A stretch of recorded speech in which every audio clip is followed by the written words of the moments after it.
There is a fifth dimension beyond that which is known to man. It is a dimension as vast as space and as timeless as infinity. It is the middle ground between radio and bar talk, between commentary and recaps, and it lies between the pit of man's Netflix subscriptions and the summit of his binge-watching ability. This is the dimension of podcasting and the Twilight Zone. These are the Zone-i-Sodes. And now your hosts, Brandon Davis and Scott McFarland. Hello, everyone out there in podcast land. Welcome to the Front Row Movie Reviews, the podcast for people who actually like movies and TV.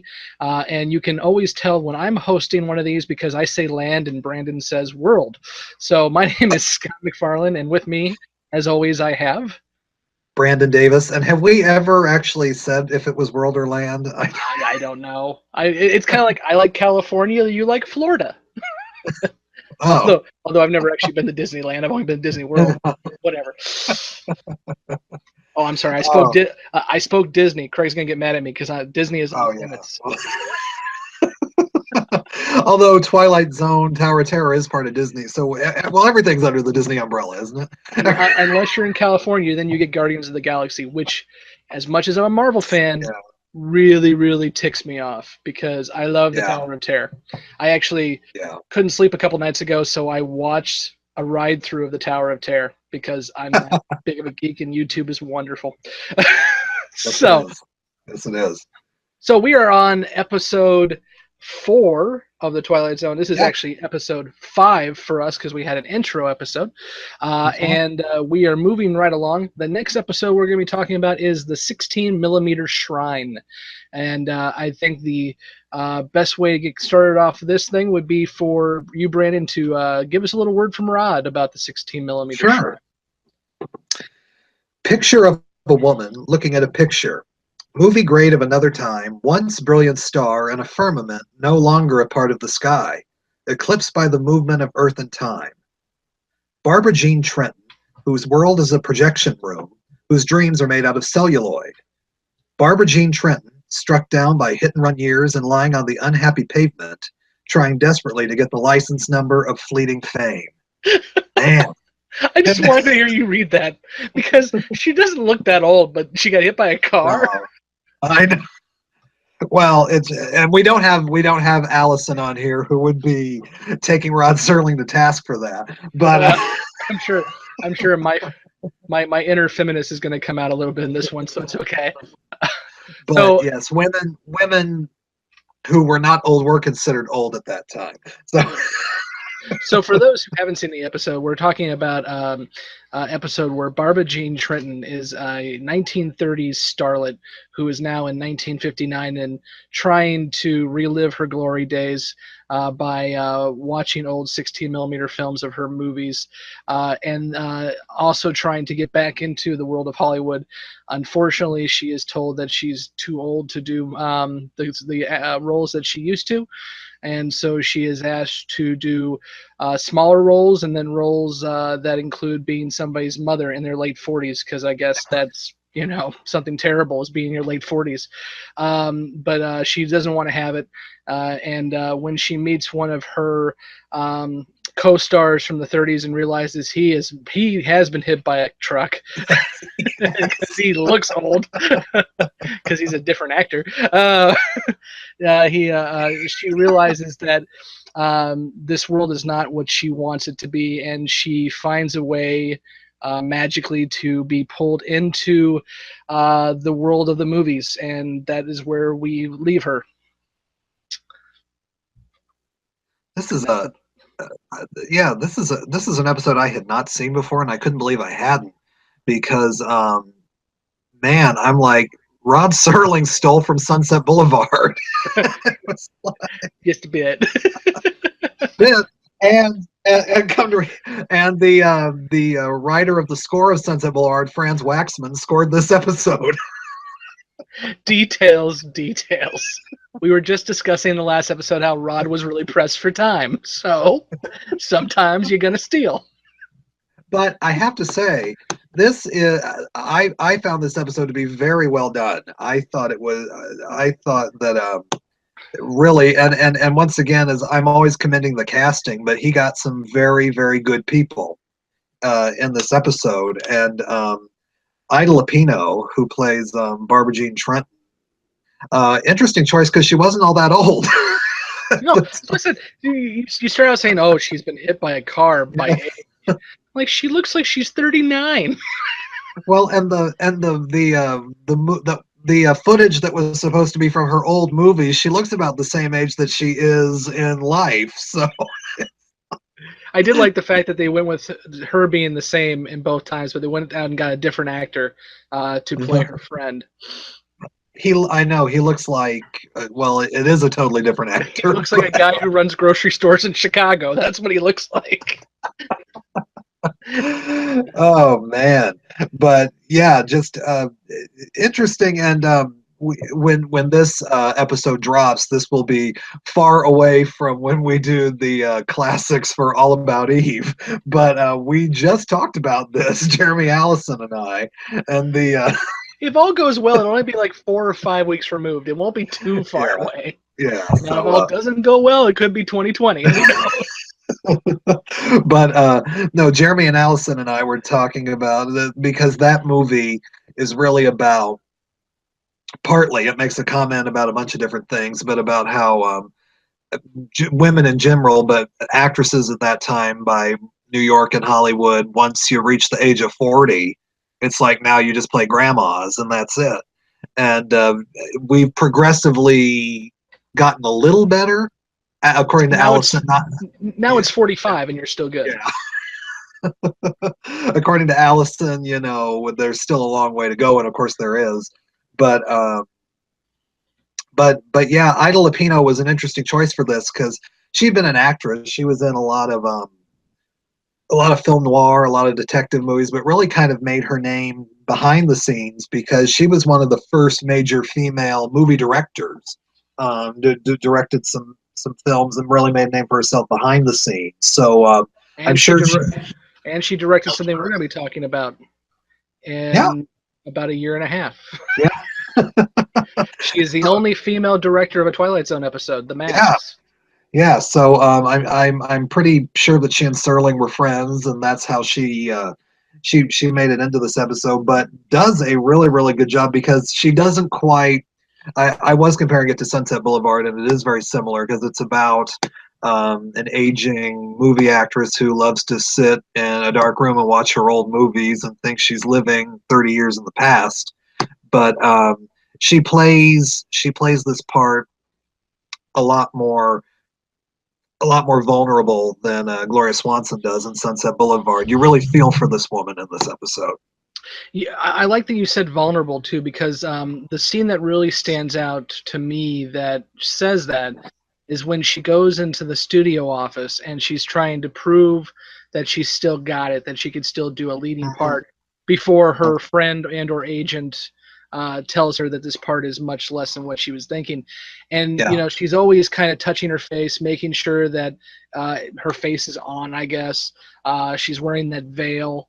And then what really struck me is when she's walking around those heels, if you watch closely, she's kind of stumbling as she walks, like she's somebody who isn't used to wearing heels trying to walk in heels. Not that I'm used to wearing heels, I wouldn't know, but you know, it just seems like she's trying to play a part and trying to get it play a part, and she's not doing a good job at it. So I think that was really good acting on her part.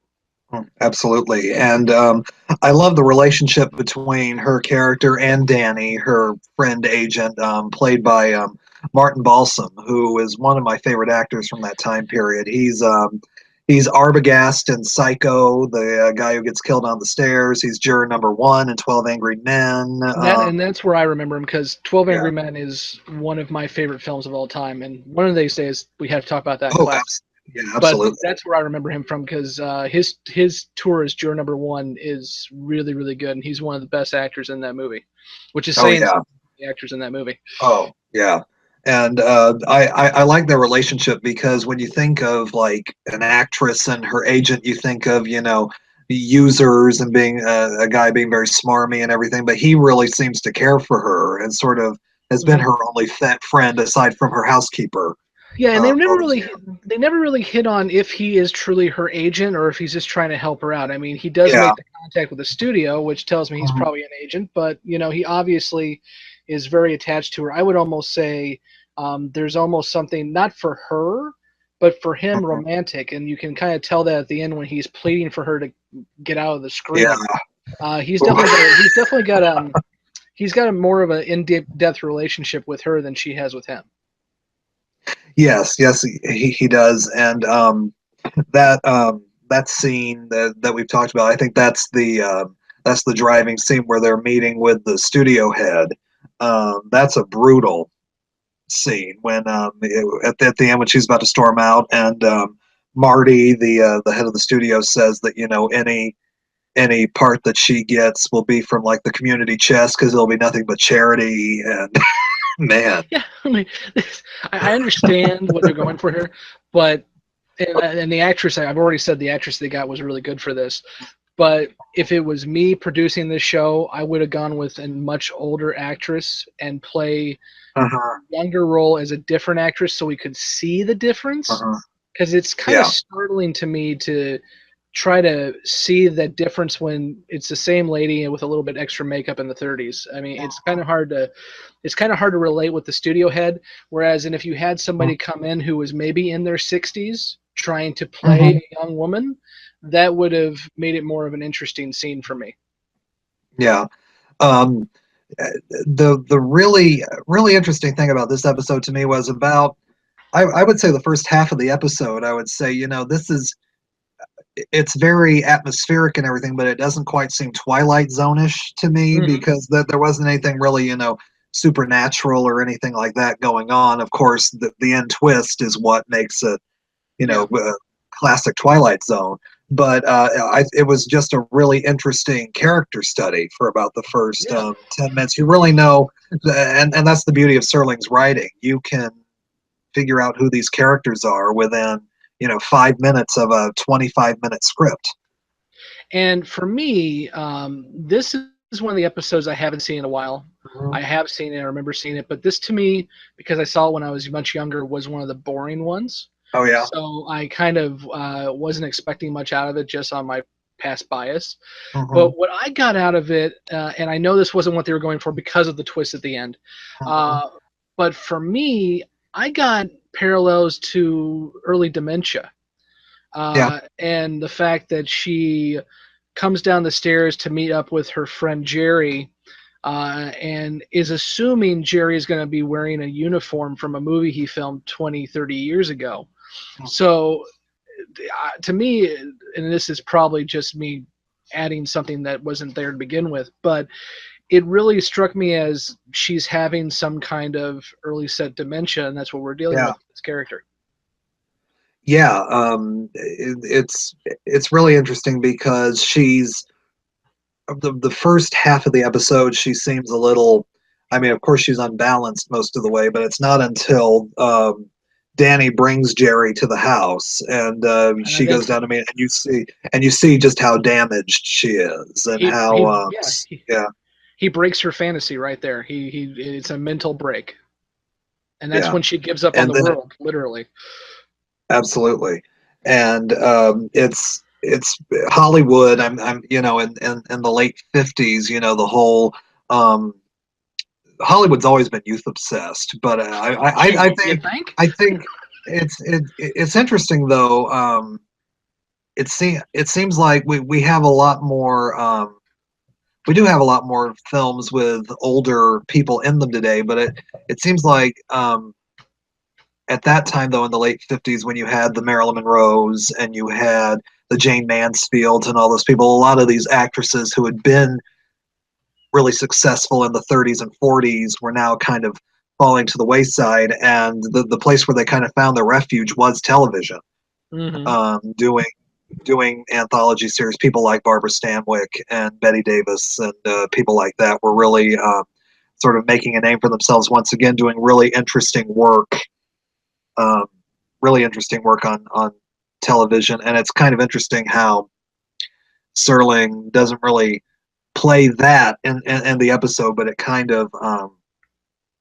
it's kind of non-time specific almost, because it could take place in the late 50s, but I almost have a feeling it could be set like a decade earlier in the late 40s as well, because stuff like that was happening too. So it's a really interesting episode that really is unlike a lot of Twilight Zone episodes.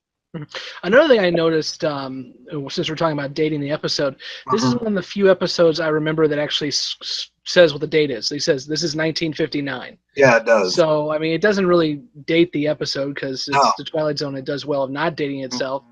But I found it an interesting decision on Serling's part to actually lock in a date for a story. Because I wonder if that was not thought of, or if he just assumed it would be a one and done because reruns weren't exactly a big thing back then. It startled me when they actually threw the year out there. Yeah, it's interesting because it's of its time, but as we've seen now, now with all the women's issues and ageism that sort of come to light here in the last few years, it's still relevant today. And that last scene, I kept wondering watching the episode, because I said I hadn't seen it before, what the big turn of the episode was going to be. And I remember, there's that early scene where her housekeeper walks into the room and you don't see Barbara Jean sitting in her chair. And then there she is standing next to the screen, emoting along with her character right next to her. And then during that final scene, when the housekeeper walks in and screams and something's happened.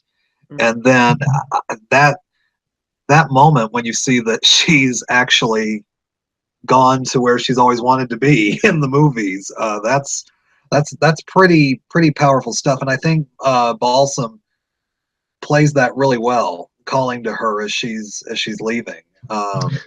So this is interesting because I've seen this enough to where I knew the twist before it happened, but since this was the first time you've seen it, and they do draw it out, you have the maid or the housekeeper scream, drop the plate, and then we go to later on in the day, and Danny comes over, and then she asks, "Are you going to play it?" And he says, "Yes, I'm going to play it." So up until that moment, you don't really, they're not. Yeah. So as somebody who watched it for the first time, did you figure it out before they showed you, or did you think something else was happening? Well, I kind of just through process of elimination, I said, well, she's not lying there dead. and something's going, something happened in that room. And it's funny because my mind kind of went there, but I thought, no, I don't know if that's where they're going to go. And certainly Serling goes there. But really, really interesting, because it could have been very far-fetched, and yet the whole tone of the episode really leads up to it. And I think it's a perfect button on that whole episode. And like I said, a very poignant ending. Really, what could have been sort of embarrassingly funny in the hands of someone besides Serling really, really works, I think. And what's interesting to me looking forward is we have 2 episodes in a row dealing with nostalgia, and they say the exact opposite things. So we'll get into Walking Distance when we do that episode, but with this one, we're being told that sometimes nostalgia is good, and sometimes retreating into that nostalgia is what a person's ultimate dream and goal is. And we're not told that it's a negative. I mean, it's obviously a negative for Danny. He's asking for her to come back, but she walks off screen after a little blow of the kiss. So for her, at least in the immediate time, she's happy. And we get a very different theme, a different turn on that theme in the next episode. So I don't know.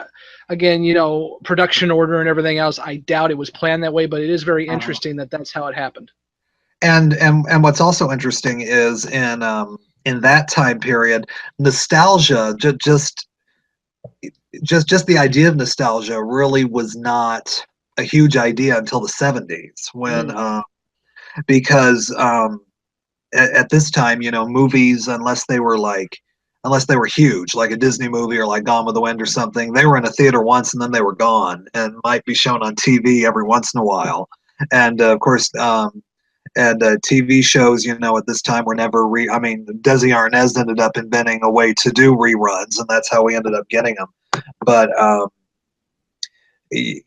nostalgia really wasn't a big idea, and of course here Serling is sort of ahead of his time once again, on this idea that all of this forward thinking that we were doing in the late 50s and early 60s, it's okay to go back every once in a while to a simpler time when we were more innocent. And I think that's sort of what he's getting at here too. I agree.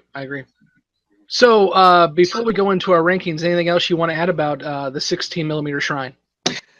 Just really, like I said, sort of an atypical Twilight Zone episode, but I think a really interesting one. I think one that's kind of I've sort of looked at different rankings of Twilight Zone episodes. Like I know BuzzFeed has done some, and TV Guide did some a few years ago. And you look at them, and a lot of times this episode will fall kind of in the middle. But then there's a couple of lists where it goes in like the top 30. So it's kind of interesting how people view this episode, because it's not your typical supernatural Twilight Zone episode, but I think it's really a great writing job by Serling. So where would you go ahead? Oh no, I was sort of going to segue into the rankings too. Where would you rank it on a scale of 1 to 10? And again, and I say this every time because I'm assuming somebody new is going to come to us, if anyone's listening. So on a scale from 1 to 10, and we are ranking this compared to other Twilight Zone episodes. So a 5 is not an F; it is an average episode for the Twilight Zone. Yeah. So what would you rank it, Brandon? Well, I still think the best episode we've seen of Twilight Zone has been the pilot, Where's Everybody? I still think that's been the best episode we've seen so far. I agree with you on that. Yeah. And yet I still feel this episode is above average. Give it a 6. Okay. Well, we great minds do think alike again. We gave the last one 4 apiece. Mm-hmm. This one actually surprised me because, again, as I mentioned, my inherent bias was I remember this is one that I saw and I didn't really care to see again because I was too young to get the theme, I think.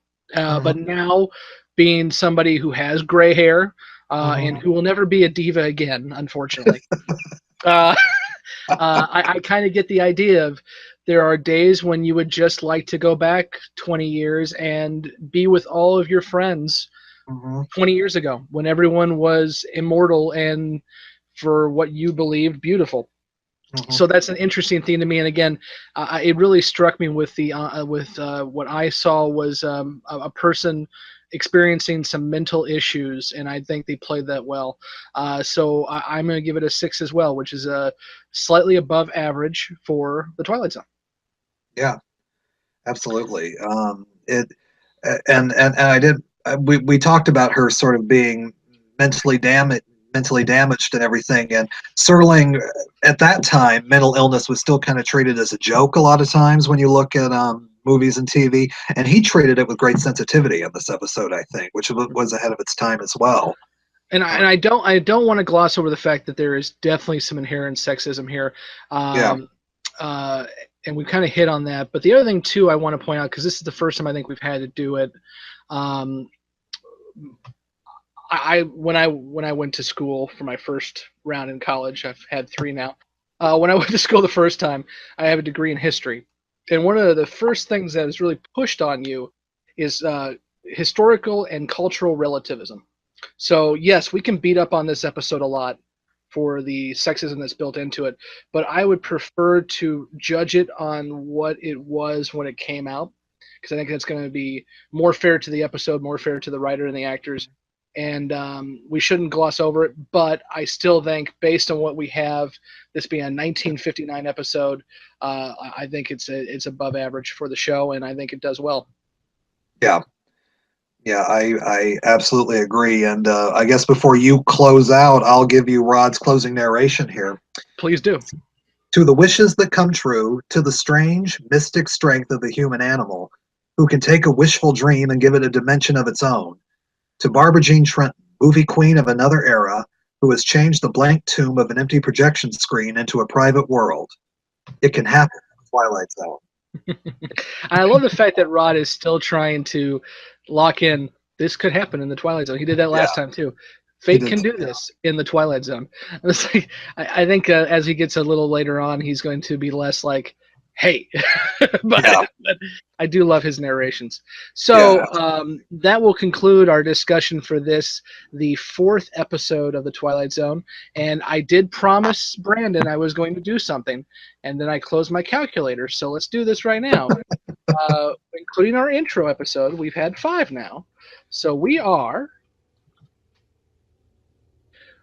3.2% done with the Twilight Zone. We're rolling along. It was 2%. Now we're at 3. So until next we meet, my name is Scott McFarland, and I have with me Brandon Davis. And Brandon and I will see you on the couch. Have a good night, or day, or whatever time it is. Thank you for listening to this episode of Zone-i-Sodes. Zone-i-Sodes is a special presentation of the Front Row Movie Reviews podcast. For more information, go to www.thefrontrowmoviereviews.com.